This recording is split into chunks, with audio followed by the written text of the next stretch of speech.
बिस्मिल्लाहिर्रहमानिर्रहीम। अस्सलाम वालेकुम डियर फ्रेंड्स। आज दिल कर रहा है कि पाकिस्तान के बारे में बातें करें, और सबसे पहले तो आपको कहूँगा कि जब ये मेरे ख्यालात आप सुन लें तो आपने इसका फीडबैक भी देना है, और उसके लिए ज़रूरी है कि आप इस चैनल को, मेरा पाकिस्तान बाय सफदर अमान को, आपने सब्सक्राइब करना है और आइकन के बटन को उसको आपने दबाना है। अच्छा जनाब, आजकल आप देखें कि जितनी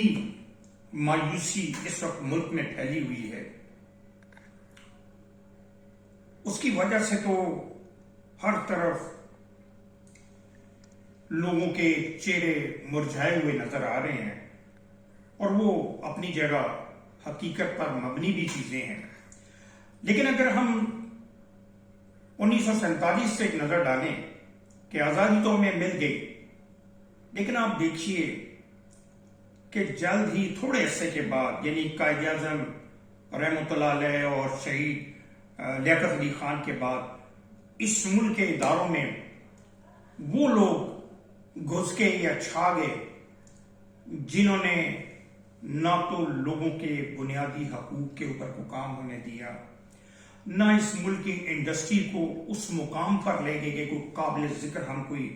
तरक्की करके दुनिया में नाम पैदा कर सके। और एक जरी मुल्क होने के बावजूद आज तक अक्सर हमें अपनी जरूरियात के लिए जो है वो गंदम जो है वो इंपोर्ट करनी पड़ती है। रिश्वत को लामाफ कर इस मुल्क में लेने वालों ने मगरमच्छ की तरह इस तरह मुंह खोल के बैठे होते हैं और मांग रहे होते हैं जैसे नाउज़ुबिल्लाह ये कोई दीनी फरीजा है। इस मुल्क में अगर देखा जाए तो किसी ने भी अपनी जिम्मेदारियां उस तरह अदा नहीं की, ना हमारे टीचर्स ने, यानी निज़ाम तालीम ने, ना निज़ाम इंसाफ ने। और निज़ाम इंसाफ का क्या कहना कि आज हमें ताने मिलते हैं और बिल्कुल ठीक मिल रहे हैं कि ये इस मुल्क की अदलिया है कि जो 139वें नंबर पर है, जिसकी वजह से आप देखें कि यहां पर कानून बड़े के लिए कुछ और है और छोटे के लिए कुछ और है। जिसकी जो जाता है इज्जत पामाल कर लेता है, लेकिन इंसाफ उसको नहीं मिलता। हर इदारे में लोगों के मफादात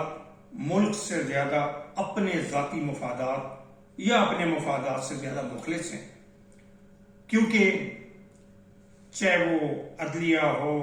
ब्यूरोक्रेसी हो, एस्टैब्लिशमेंट हो,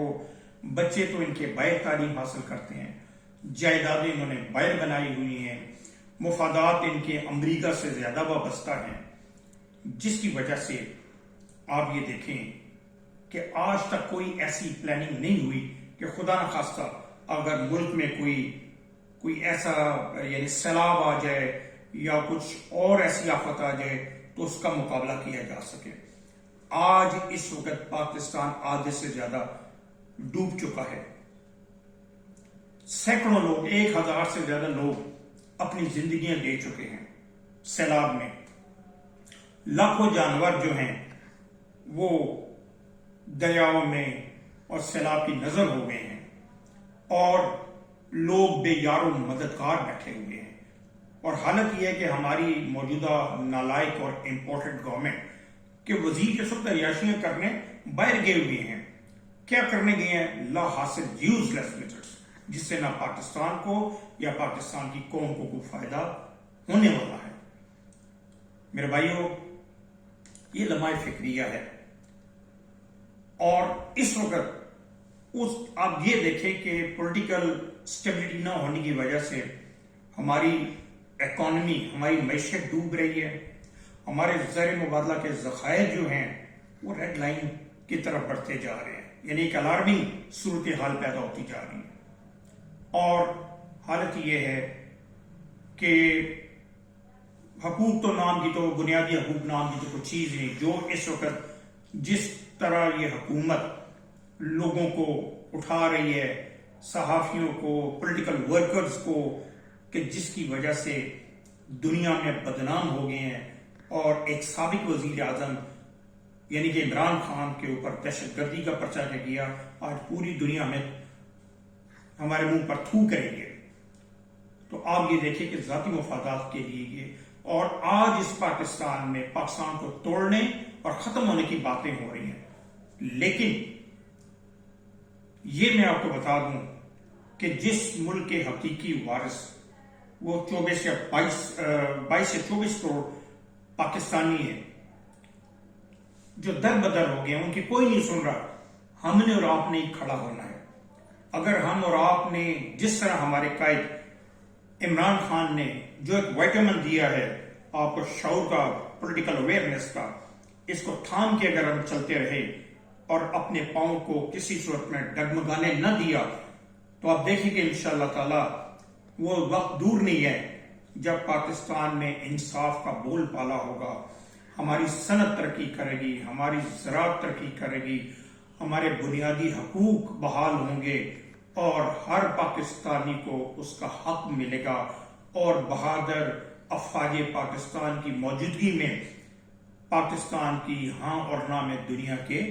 فیصلے ہونے ہیں۔ بس اس کے لیے آپ سے یہی ہے، جو آپ کو شعور مل گیا ہے قائد عمران خان کی طرف سے، جو اویئرنیس سب کو مل گئی ہے، اس وائٹامن کو استعمال کریں تو انشاءاللہ تعالی ساری مشکلات کو ہم اپنے پاؤں کے نیچے سے مسل دیں گے اور پاکستان بہت جلد خوشحال اور ترقی یافتہ ملک ہوگا۔ انشاءاللہ پاکستان زندہ باد۔